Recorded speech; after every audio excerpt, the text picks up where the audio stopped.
Hello friends, लाया हूँ मैं आपके लिए एक न्यू स्टोरी। गलती किसकी, प्यार में मिला धोखा, हिंदी कहानी। गलती किसकी, हिंदी स्टोरी। अनीता कॉलेज छोड़ चुकी थी और एक दिन वो किसी मॉल में कुछ सामान खरीदने के लिए गई। तभी वहां उसे एक कॉलेज का पुराना दोस्त दिनेश मिल गया। तो दिनेश अनीता से कहा, ओ हेलो अनीता, तुम कैसी हो? कॉलेज छोड़ने के बाद हम सभी दोस्तों को भूल ही गई। तभी अनीता ने थोड़ा शर्माते हुए कहा कि नहीं दिनेश, दरअसल मैं किसी को भी नहीं भूली, बस ये बात ये है कि मुझे टाइम ही नहीं मिलता रहा था कि वो कितनी सुंदर, और अनीता इसको तो नंबर लेना ही पड़ेगा। वैसे अनीता शुरू से ही बहुत ही भोली लड़की थी और ये बात दिनेश जानता था, और दिनेश कॉलेज टाइम से ही बहुत ही फ्रॉड लड़का था, लेकिन ये बात अनीता को बिल्कुल नहीं मालूम थी। तभी दिनेश ने अनीता से कहा कि अनीता चलो एक कप कॉफी पीते हैं। तो अनीता ने मना किया, लेकिन दिनेश ने कहा कि यार पता नहीं फिर हम कब मिलेंगे, चलो ना यार। फिर अनीता ने जाने लगी, लेकिन दिनेश ने अनीता को बड़ी ही चालाकी से उसका नंबर भी मांग लिया और अनीता ने दिनेश को अपना नंबर न जाने क्यों दे दिया। तब अनीता ने कहा कि दिनेश अब मैं चलती हूँ, शायद मुझे बहुत देर हो गई है, घर पर सब मेरी राह देख रहे होंगे। तो दिनेश ने फिर अनीता का हाथ पकड़ कर कहा, अरे यार प्लीज अनीता रुको तो सही, इतने दिनों बाद हम मिले हैं, 5 मिनट रुक जाओ बस। अच्छा ये बताओ कि तुम्हारा अब तक कोई बॉयफ्रेंड है या नहीं, या अभी तक यूं ही शर्माती रहती हो? तो अनीता ने दिनेश से कहा कि नहीं दिनेश, मेरा कोई बॉयफ्रेंड नहीं। तभी दिनेश ने चांस मारते हुए उससे कहा, अरे अनीता तुम तो इतनी ज्यादा खूबसूरत हो कि फिर भी तुम्हें आज तक किसी ने भी प्रपोज नहीं किया। इस बात से अनीता थोड़ा उदास हो गई। इतने ही दिनेश ने अनीता के कंधों पर राख रखते हुए कहा कि तुम चिंता मत करो अनीता, अब जल्द ही तुम्हारी जिंदगी में एक बॉयफ्रेंड आने वाला है।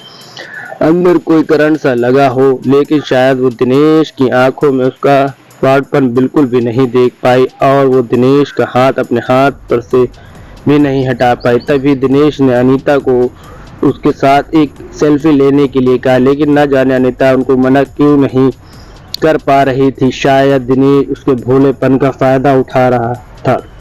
अब तो दिनेश न जाने उसे व्हाट्सएप पर क्या क्या भेज रहा था, कभी उसे गुलाब का फूल भेज रहा था, कभी उसे हार्ट या किसिंग वाले मैसेज भेज रहा था, और अनीता को कहीं ना कहीं डर लग रहा था। लेकिन दिनेश ने उसको कहा कि अरे यार तुम तो मुझे कुछ भी नहीं, मेरे दोस्त की गर्लफ्रेंड तो रोज ही उसे एक किस देने एक बगीचे में जाती है और वो तो अपने घर वालों को तो कुछ भी नहीं समझती। इस बात से अनीता का हौसला बहुत ज्यादा बढ़ गया। एक दिन अनीता के घर पर कोई भी नहीं था।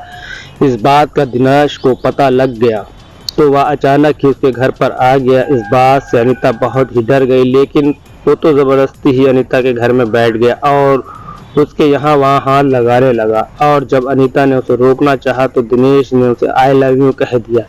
अब अनीता उसे रोक ही नहीं पा रही थी, क्योंकि उसे पहली बार किसी ने आई लव यू कहा था, मगर उसे दिनेश के अंदर का दरिंदा बिल्कुल भी नहीं नजर आ रहा था।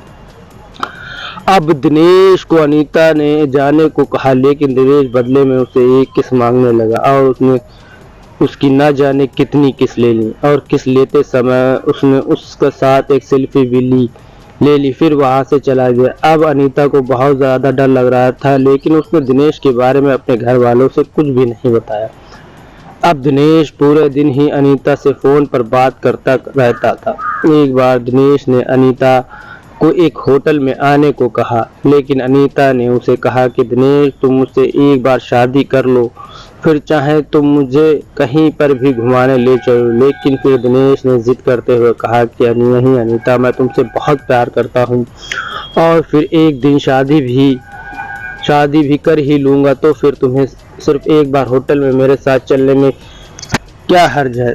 तब अनीता कहा कि दिनेश शादी से पहले सब करना गलत होगा। तभी दिनेश ने बड़ी ही चालाकी से कहा, चलो अनीता, मैं तुम्हारे साथ कुछ भी गलत नहीं करूँगा, लेकिन बस एक बार तुम मुझसे मिलने होटल में आ जाओ और 10 मिनट मुझसे बात करके चली जाना। अब अनीता उसकी बहकी बातों में आ गई और उसने होटल जाने के लिए दिनेश को हाँ कह दिया। और तो और उसने अपने घर वालों को भी कुछ नहीं बताया और वो दिनेश के पास उस होटल में पहुंच गई। और जैसे ही अनीता वहां गई तो दिनेश ने उसे एक कोल्ड ड्रिंक में नशे की दवा मिलाकर पिला दी और अब धीरे धीरे उसे नशा होने लगा। तभी अचानक अनीता के सामने दिनेश का एक दोस्त भी आ गया और वो दोनों अनीता को देखकर मुस्कुरा रहे थे। अब अनीता सब समझ चुकी थी कि दिनेश उसके साथ धोखा किया, और फिर दिनेश और उसके एक दोस्त ने मिलकर अनीता के साथ जो गंदा काम किया उसके बारे में मैं आपको आगे की कहानी में नहीं बता सकता दोस्तों, क्योंकि ये किसी की बेटी या बहन की इज्जत का सवाल है। लेकिन ये कहानी मैं आपको इसलिए सुनाई क्योंकि अनीता जैसी ही मेरी बहनें बार बार ऐसी गलती क्यों करती हैं। मैं उन्हें सच्चा प्यार करने से नहीं रोक रहा, मैं तो बस उन दरिंदों के जाल में फंसने से रोकना चाहता हूँ जिन्होंने जाने कितनी बार अनीता जैसी लड़कियों का अपना शिकार बनाकर उनका जीवन बिल्कुल बर्बाद कर दिया। दोस्तों, अगर ये मेरी कहानी आपको अच्छी लगी और इसमें कोई सीख है तो प्लीज़ माय चैनल सब्सक्राइब करो और मेरा सपोर्ट करो, प्लीज़ प्लीज़।